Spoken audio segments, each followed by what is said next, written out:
So that's terrific. So we're going to be talking quite a bit about history and exciting history. Because when we look at the book of Revelation, chapter 16, and we look at the Vials, we're looking at the period where modern history began. If anybody do modern history at school? I've got my hand up, but I didn't. I wish I did, wish I had. And when did modern history start? The French Revolution, didn't it? The French Revolution. And this is Revelation 16. This is where modern history begins. And of course it goes right through to the return of the Lord Jesus Christ and the Battle of Armageddon. And you can see that there. And of course beyond, we read those last verses there about the seventh angel in verse 17. And of course from the sixth vial, which begins around about 1820 when the Turkish reign over many parts of the eastern Mediterranean, and in fact northern Mediterranean, all that territory began to dry up, and of course down through Africa and parts of Arabia as well. All that began to dry up, and we know that that leads us to Daniel chapter 11, when the king of the south pushes against the king of the north and pushes the Turkish Empire out of the Holy Land in 1917. That's part of what we're going to be talking about on Saturday, just a little advert. Okay. But here we have the beginning of modern history with the French Revolution, which is the first vial, and then we have Napoleon coming into the picture. Now tonight we're going to be concentrating on the second to the fifth vials, which is the time of Napoleon, and the tremendous upheaval following the French Revolution, when Napoleon militarised the effect of the French Revolution and ultimately brought about the great decline of Rome, the decline of the papacy. In fact, he put two of the popes in prison during his reign, and the Catholic Church began its great fall, the fall of Rome. Now we know it's ultimately going to be destroyed in Revelation 17 after the Lord Jesus Christ returns. But this is the decline of the temporal power of the church, which gave the opportunity, together with the decline of the Turkish Empire, gave the opportunity for the truth to be revived. For the things that we now believe were enshrouded, clouded for 1,000 and so years under the Holy Roman Empire. You know, there was really no alternative to obeying the dictates of the church, because they had a huge army in support of them. The Holy Roman Empire came to its end really when the Austrian Empire was overthrown by Napoleon. So we're going to be talking about those things and the opportunity for us to have the truth in these last days. For Brother Thomas was born in the time of Napoleon. Napoleon was still alive when Brother Thomas was born. And in that time, of course, the truth and more freedoms for religion came into being, and it gave opportunity for the truth to be rediscovered and brought again into the Western world. So those are the events that we're going to be looking at this evening. What's it got to do with Louisiana, you might ask? Good question. I hope that was enough of an incentive for you to come along and find out what Louisiana's got to do with it all. But we'll be talking about that to some extent tonight. So the first vial brings a noisome and a grievous sore upon the world as it was then known, of course largely in Europe, with the French Revolution. But it had its impacts in many other parts of the world too. In fact, it really had its impact in Australia as well. The French Revolution brought about many, many changes, which brought in what we know as, in inverted commas, democracy, the rule of the people, but many, many more freedoms that weren't available to people before the French Revolution, which included more freedoms in terms of worship and religion. The second vial, the sea becomes as a dead man, and Britain ultimately rules the waves, Trafalgar. And then the rivers and the fountains, the water become blood. That's Napoleon in his various battles throughout the Central European area. Then men are scorched with a great heat, which is Napoleon's wars with Austria, and ultimately the overthrow of the Holy Roman Empire centred in Austria in 1806. And then the beast kingdom becomes full of darkness as the Holy Roman Empire is actually dissolved. And then, of course, we won't be dealing with it specifically tonight, the drying up of the river Euphrates, the sending forth of the unclean spirits like frogs, which came out of the philosophies which were brought into being through the French Revolution, and the voices and thunders and the great earthquake of the judgments upon Babylon the Great. So that's a quick summary of the 7 vials. So the French Revolution is still regarded as the key to understanding our times. The cultures, the philosophies, the politics of our times all have their origins in the French Revolution.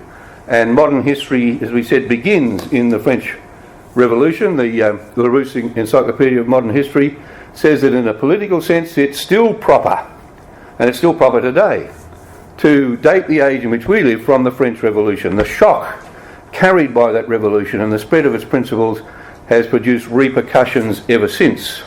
And Winston Churchill was asked, what do you think was the effect of the French Revolution in the mid-1900s? And he says, well, it's too early to tell. Only 150 years had gone past. You couldn't really measure the full effect.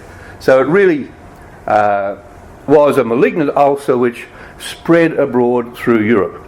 So verse 2 of Revelation 16, the first went and poured out his vial upon the earth, that is the common peoples of Europe, and there fell a noisome and grievous sore upon the men which had the mark of the beast, of course, those who were associated with the Catholic system, and them that worshipped his image. The papacy was in control, absolutely, but this grievous sore caused tremendous upheaval against the church and against the monarchy, particularly in France, but had other effects than other monarchies in Europe as well.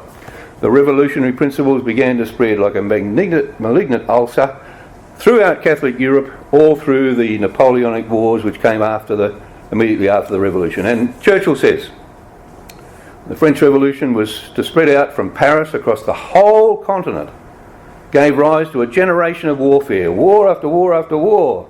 We remember that Brother Thomas went back to Britain in 1848 because so much was happening in Europe. There were still revolutions were continuing throughout Europe. That's why he went back there, and that's why he wrote Help Us Israel, because he had to leave something of what he was lecturing throughout Britain for the people to continue to read and study and understand what he'd been talking about through all those lectures. Sometimes thousands came to his lectures.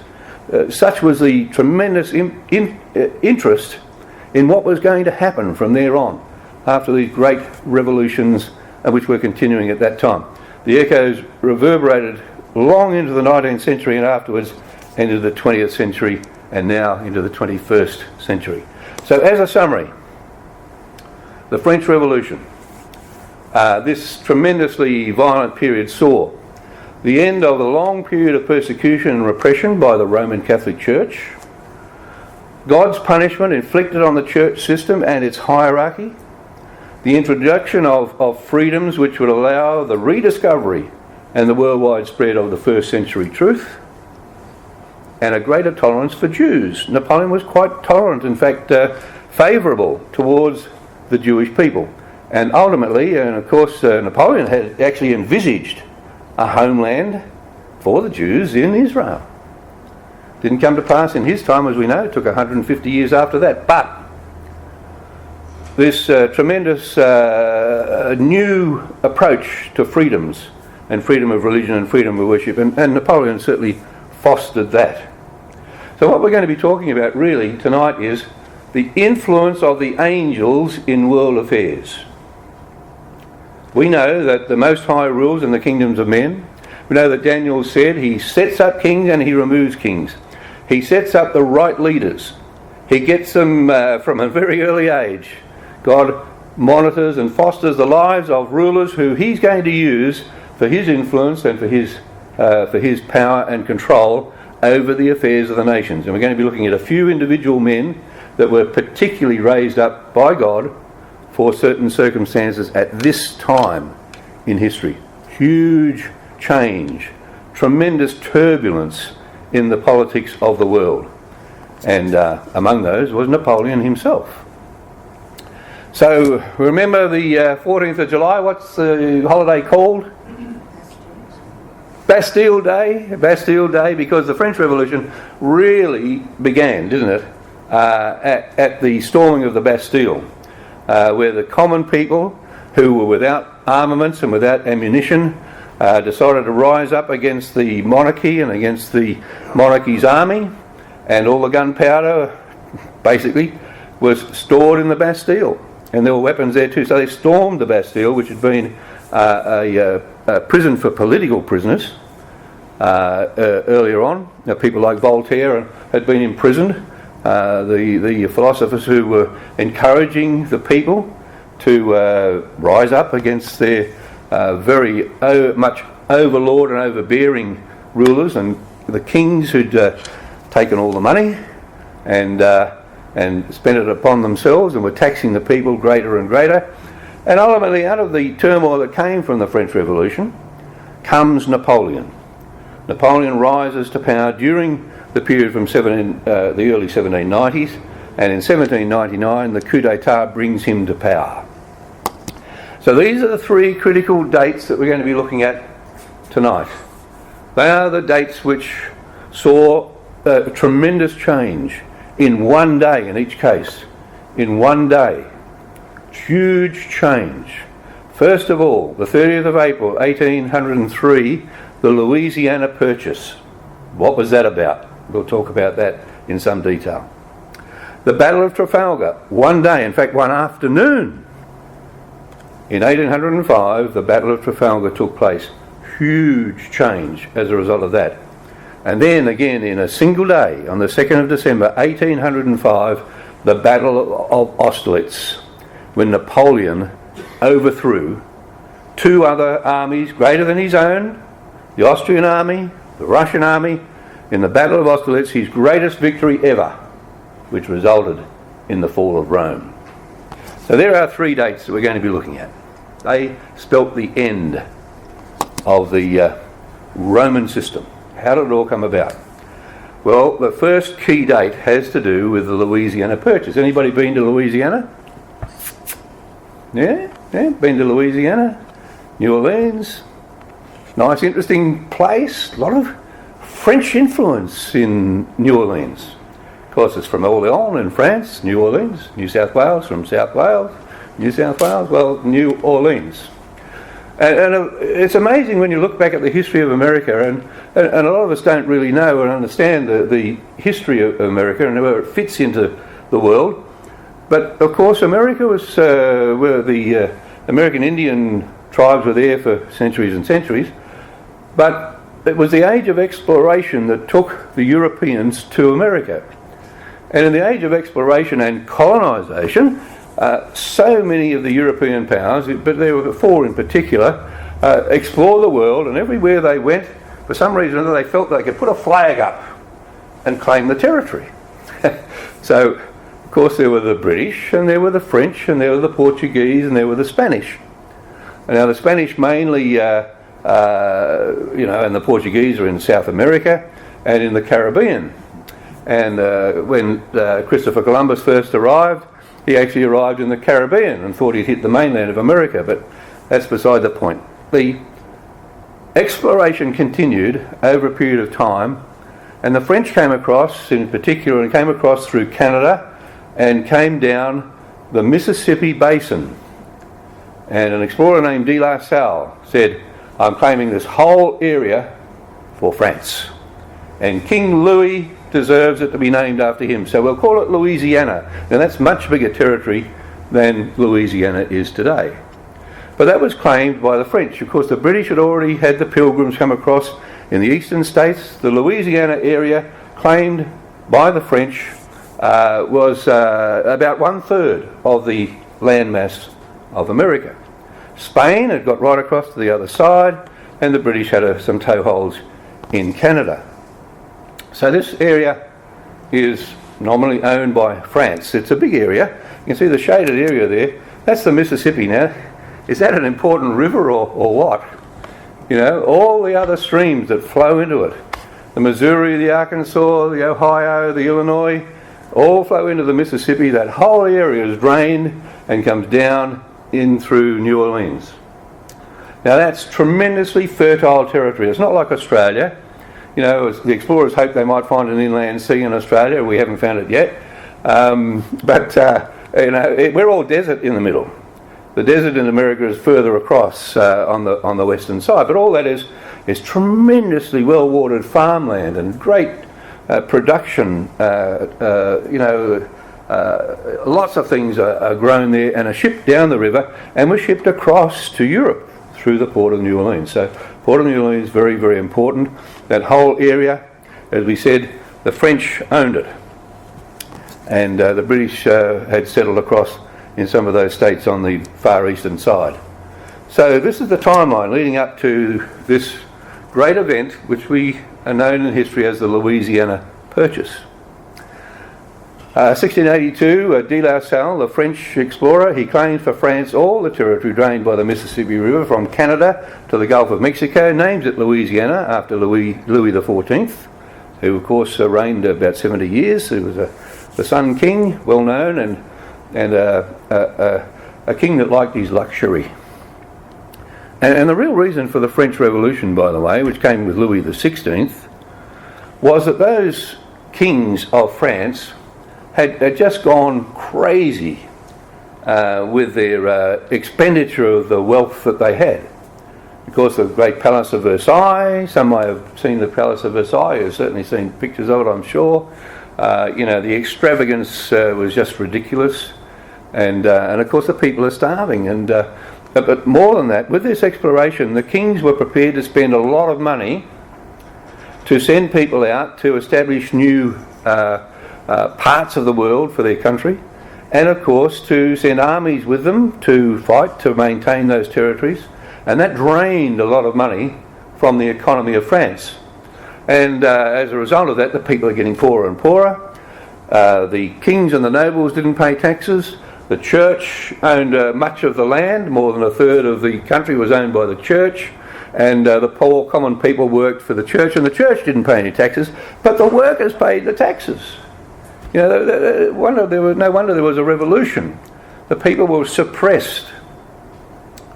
So the port of New Orleans is founded, and that port, and through the area in the Caribbean, which we'll look at in a moment, exported a tremendous array of goods to Europe, from which France gained a lot of income, and they became very reliant on the produce from that area of Louisiana and parts of the Caribbean.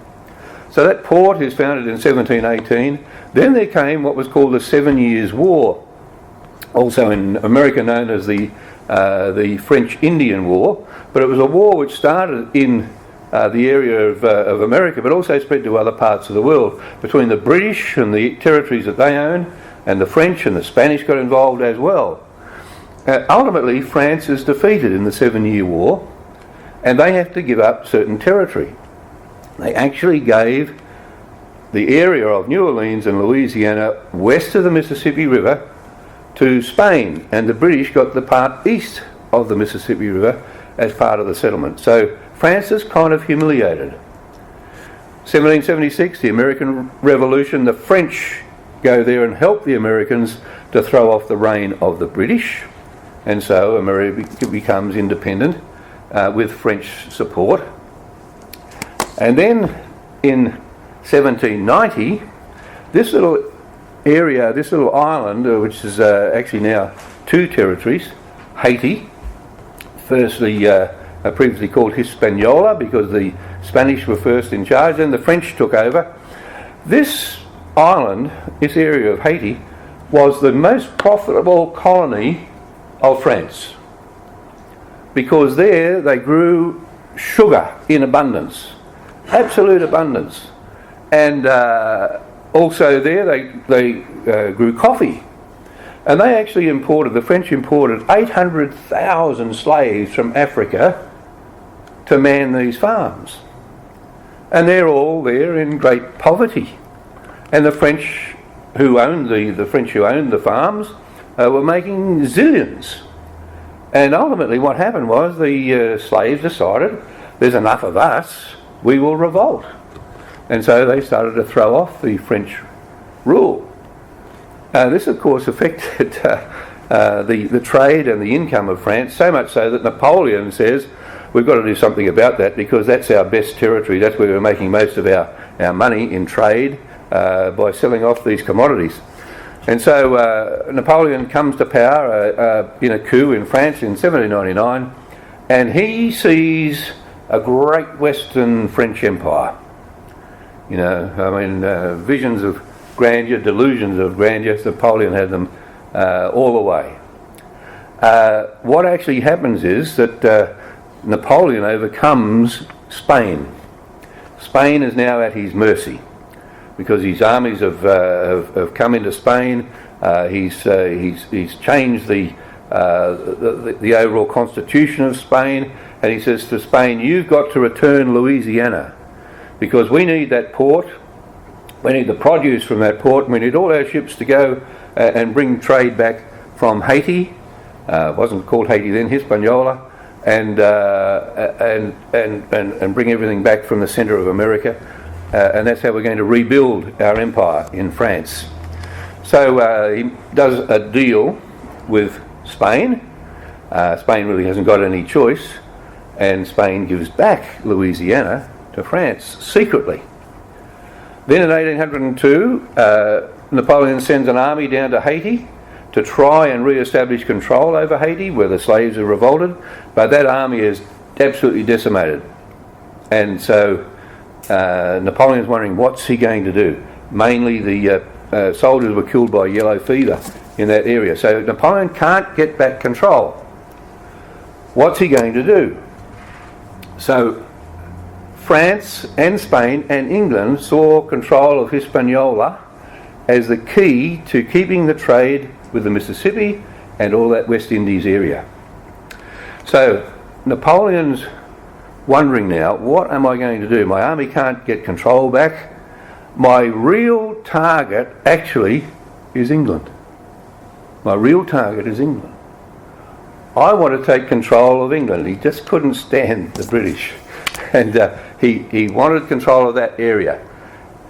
He's decided that it's too hard to have this territory over there in the middle of America, too hard to try and take back control of Haiti. There are a lot of riches in Britain, and after all, I want the British to be humiliated. The French were keen on humiliating Britain and overcoming Britain because Britain was the competitive power. So Napoleon had envisaged this great Western French Empire in the New World. Haiti was going to be the centre of it.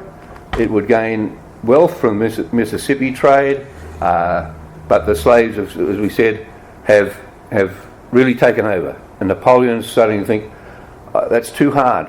I can take Britain. That's what I really want to do. So that whole territory there is going to be used now for Napoleon to try and invade England. All right, that's his great plan. What happened was that whole territory was going to be put up for sale. 1762. In the aftermath of the French and Indian War, France loses the Louisiana Territory to Spain.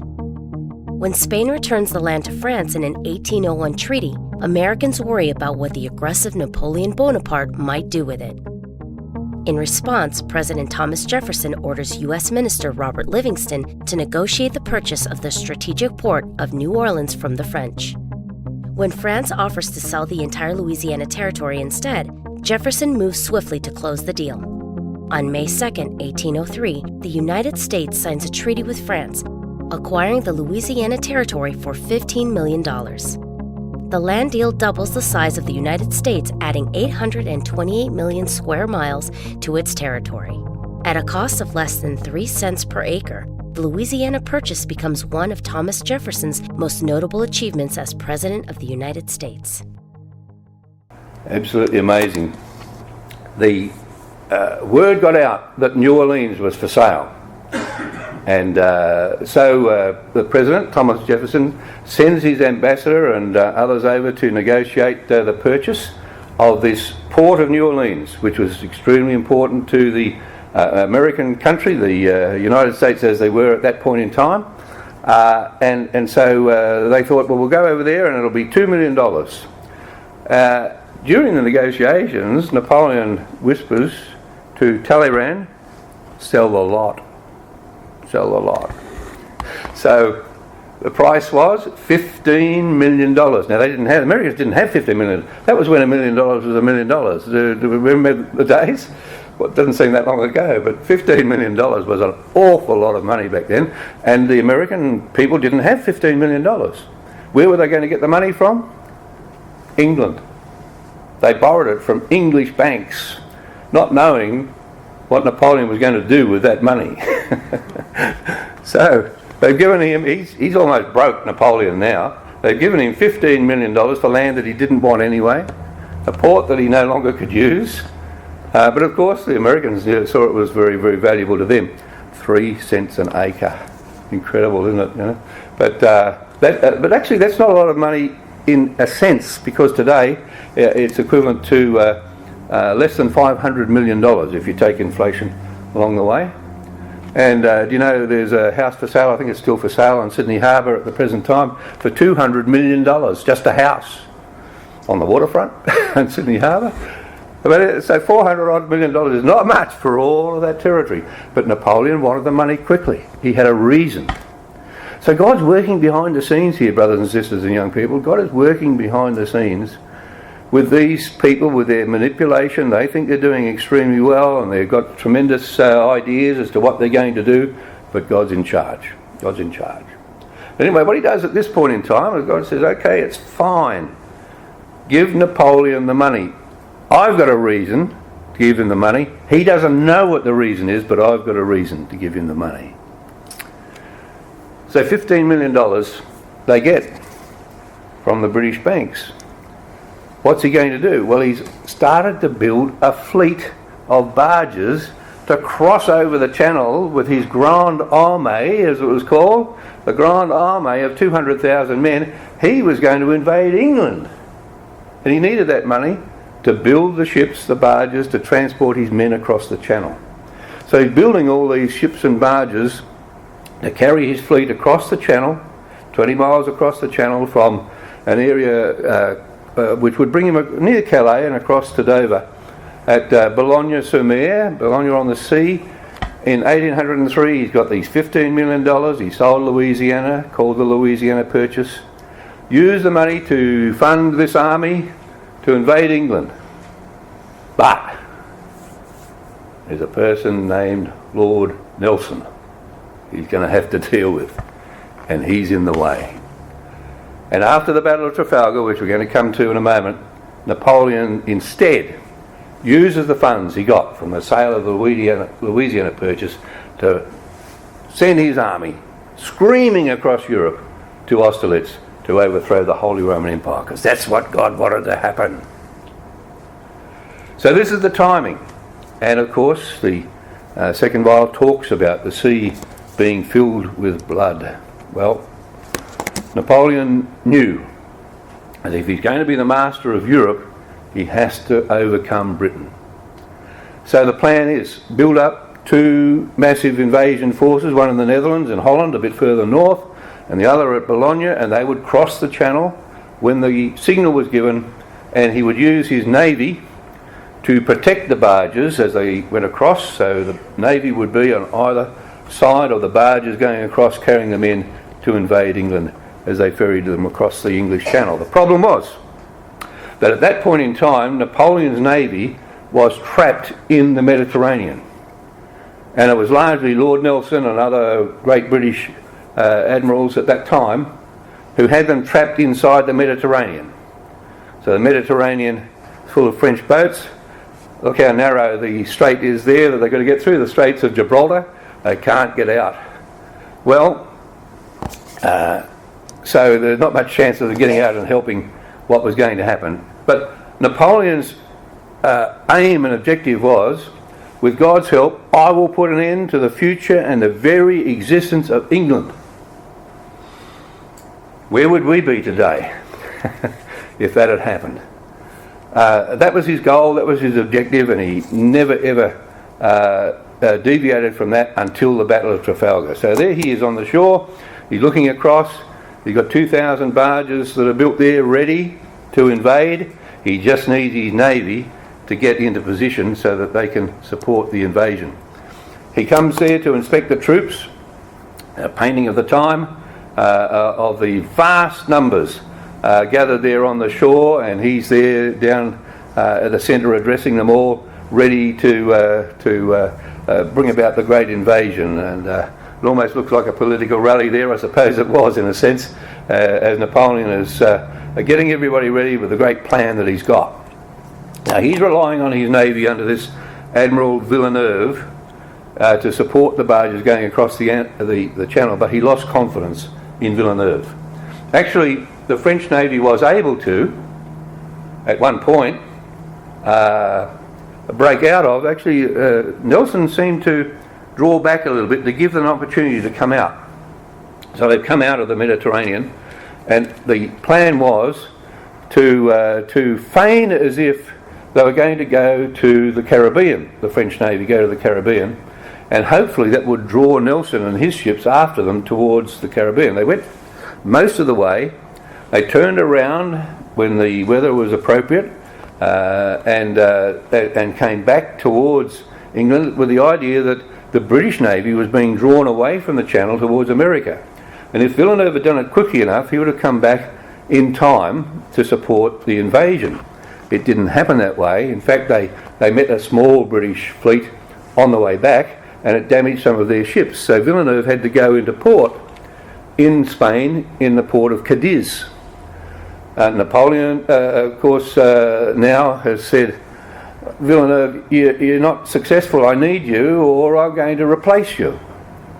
So Nelson, of course, has come close to the Spanish coast now, and Villeneuve is trapped in the port. What's he going to do? He's going to lose his command of the fleet. Napoleon thinks this is no good. He better do something straight away. So he actually comes out with ships that were not quite 100% fully equipped, but he's going to take on the British fleet anyway to try and save his own office as commander of the fleet. The Battle of Trafalgar, 1805, was a historic naval engagement during the Napoleonic Wars off the coast of Cape Trafalgar in Spain. The British Royal Navy, commanded by Admiral Lord Nelson, faced a combined fleet of France and Spain, led by Admiral Villeneuve. Despite being outnumbered, Nelson devised a daring tactic known as the Nelson Touch, breaking the enemy's line and engaging them at close quarters. The battle commenced on October 21st and raged for hours. Tragically, Nelson was fatally wounded early on, but continued to inspire his men to victory. The British fleet captured or destroyed 22 of the 33 enemy ships without losing any of their own. The victory at Trafalgar secured British naval supremacy for decades, preventing a French invasion of Britain. This epic clash marked a turning point in the Napoleonic Wars, underscoring the significance of naval power. There it was. What a turning point it was. So at that point in time, Napoleon, as we said, was ready to become the master of not only mainland Europe, but also of Britain. But it wasn't to be. God had other plans, and he'd raised up a man in Lord Nelson who would do the appropriate job, and to stop Napoleon in his tracks at that point and send him across to where God wanted Napoleon to go. So on the 21st of October 1805, there's the Battle of Trafalgar, and Napoleon's dream of invading England is over, and Britannia rules the waves for another 140 years. How did that battle actually take place? This was an audacious new battle strategy, as the video said, called the Nelson Touch. And of course, back in those days, as in trench warfare that continued right through into the First World War at least, armies would line up against one another, parallel, and just keep on firing, and people would come forward and soldiers would fall, and the next lot would come forward until eventually you had some more soldiers on your side and the other side was done for. So it was, battle against battle, line against line. And the same happened with ships. What would happen was that the ships would line up opposite one another, and just fire broadsides, boom, boom, boom, boom, boom. And then they turn around and fire from the other side, boom, boom, boom, boom, boom. And that was it. It was just this row of ships against that row of ships. But the Nelson touch was different. The Nelson touch, as you can see with the ships on the left there, you can see on the right-hand side the Spanish and French fleets combined are lined up as if it's going to be parallel battle. No. So as the wind was right and the time of day was right, you can see the direction of the wind from the arrow on the top left corner. Nelson turned his ships directly in two lines into the centre of the fleet. So as they would break through the fleet, they could fire from both sides at the opponent's ships. And so he's taken a lot of courage and a lot of bravery, but the ships broke through the line of the opposing ships and were able to surprise them in that way, and so to bring about a defeat in a matter of about 4 hours of battle. Nelson signals to his fleet, a famous signal now: England expects that every man will do his duty. And that was the signal for them all to line as they did, two columns right into the centre of the line of the opposing fleet. And here's Nelson on the Victory, breaking through the fleet, and you can see, if you look closely enough, all the cannonball holes in the sails of the ship. I believe you can go and still see the Victory over in Britain now, and you can see the holes in the sails from the cannons from that Battle of Trafalgar. And so, as I said, it took a lot of courage and bravery, and Nelson himself was in close combat, was hit by a sniper from the mast of one of the French ships. This is the kind of man he was. He had been gradually blinded from an injury in 1794 in his right eye. And there was another battle he was in 1801, and he wasn't the commander of that fleet at that time, and the commander said, no, we need to pull back. You can see the enemy coming, and he put the telescope up to the right eye. Said, I can't see anything. So he turned a blind eye. He couldn't see. He said, no, we're going to keep on fighting. And eventually he won. They won that battle. So he kept on fighting, and they won the Battle of Copenhagen. Then he lost his right arm. He's wounded in Tenerife, and they had to take his arm off in 1797. He's still fighting in 1805. He was seasick all the time he went to sea. If the waves were too choppy, he was seasick. But he kept on going because he loved the sea. Here's a man who, without any doubt, God has raised up for this particular purpose. He was a tremendous naval strategist. And so he's fatally shot by this French sniper about 1:15.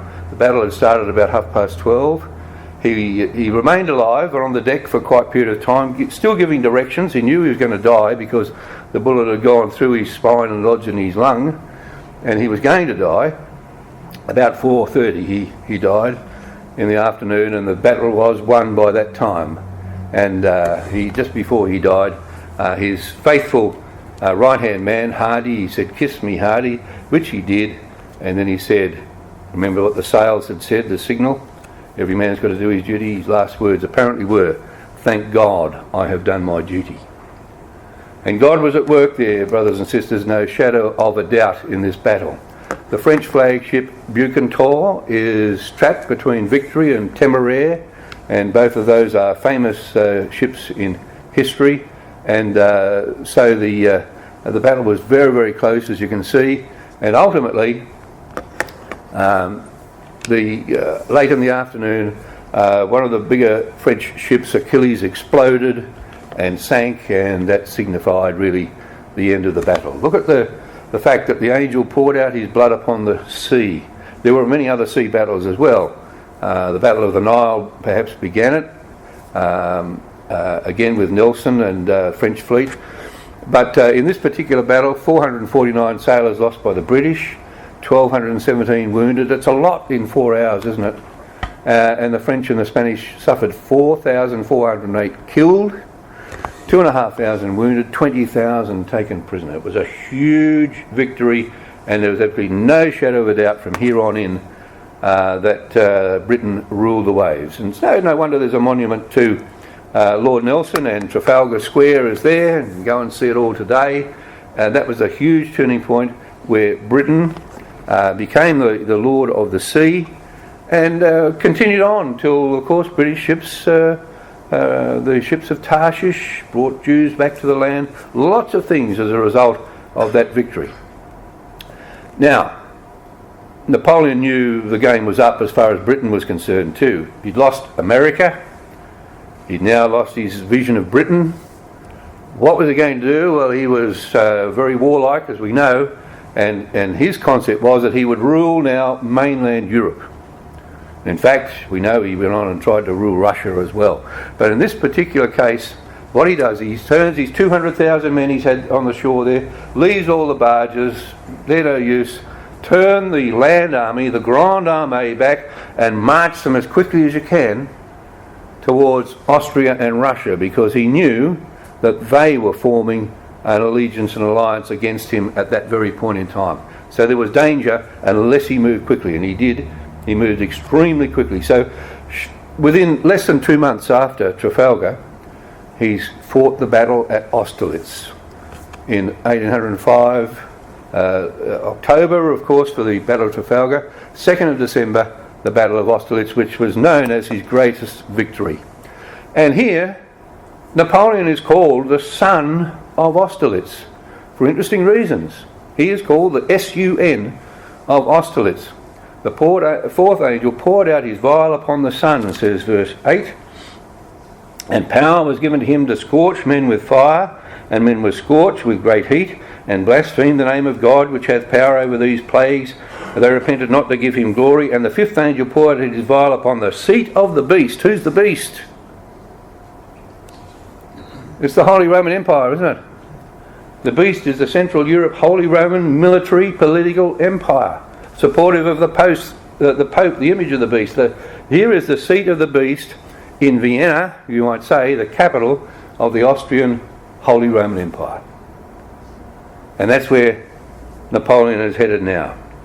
He put out his vial upon the seat of the beast, and his kingdom was full of darkness, and they gnawed their tongues for pain and blasphemed the God of heaven. This is interesting because it's a religious war. Napoleon was dead against the church, the Catholic Church. Most of the people who were with him were the same. They were supportive against the Catholic system and the power that it had over people. So they blasphemed the God of heaven because of their pains, their sores, and repented not of their deeds. Why is he called the son of Austerlitz? This is interesting. The battle of the three emperors, the Emperor Napoleon, the Emperor Franz of Austria, the Emperor Alexander of Russia. This is the great battle in 1805. History speaks of the fires of Austerlitz and the sun of Austerlitz. What Napoleon did was quite cold. It was, of course, early December, which is pretty cold over there. And there was some snow around and early morning mist and fog. And what Napoleon decided to do was to put up a kind of a smoke screen in front of the enemy in the early morning. And he would move some of his troops to a different location to where the enemy had seen his troops the night before. So under the screen of smoke and early morning fog, he weakened one flank and strengthened another one. Now, what he did was he actually attacked on the weakened flank through the early morning mist. So the enemy would see that there weren't that many that they thought in that particular place. So they would bring most of their troops towards that weakened area, which would leave him with a strong area. Once the sun rose and the mist disappeared and the great orange light that lit up the sky as a result of those fires, that would dazzle the enemy in the position that Napoleon was taking them to, and they wouldn't know that he had moved the strength of his troops towards their weaker area. And so he came around with a tremendous force against a weakened area from the enemy's point of view and took them by great surprise. Then he turned and gave them a full onslaught as the day progressed. The Battle of Austerlitz, also known as the Battle of the Three Emperors, took place in December 2, 1805 as part of the Napoleonic Wars. The emperors involved were Napoleon on one side, Francis, the last Holy Roman Emperor, and his ally Alexander, Tsar of the Russian Empire on the opposing side. Napoleon lured the Allies into thinking that they were facing a weak army, abandoned terrain, and weakened his right flank, manipulating the Allies into attacking there. This caused the Allies to weaken their center, and that was demolished by the French, who fought on to obtain the greatest victory of the Napoleonic Wars.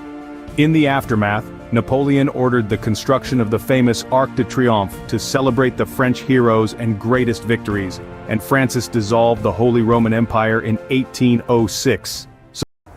There we are. So Napoleon brings about the fall of the persecutors of God's saints and people.